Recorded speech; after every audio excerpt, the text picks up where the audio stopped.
পশ্চিমবঙ্গের চাকদায় রয়েছে বিশ্বের একমাত্র জগন্নাথ মূর্তি, যেটি স্বয়ং বিশ্বকর্মার হাতে তৈরি। প্রায় 500 বছর আগে পুরীর জগন্নাথ দেবকে একা কাঁধে নিয়ে হেঁটে এখানে নিয়ে আসেন 80 বছরের জগদীশ পণ্ডিত। সেই মূর্তি এখনও এখানে পূজিত হন এবং একমাত্র জগন্নাথ মন্দির যেখানে বলরাম এবং সুভদ্রা নেই। জগন্নাথ দেবকে আনার সময় জগদীশ পণ্ডিতের সঙ্গে যে লাঠি ছিল সেটিও এখনও সযত্নে সংরক্ষিত হচ্ছে এই মন্দিরে।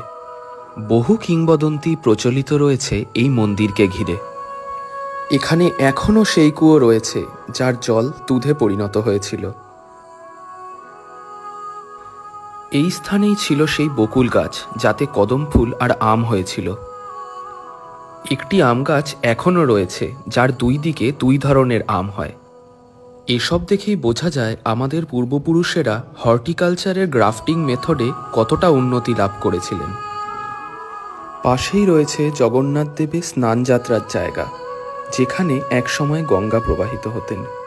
বলা হয় পুরীর মন্দির দর্শনে যে পুণ্য লাভ হয়, এই মন্দির দর্শন করলেও সেই পুণ্যই লাভ হয়। স্বয়ং পুরীর জগন্নাথ যে বাংলায় রয়েছেন, এই কথা কি আপনি জানতেন?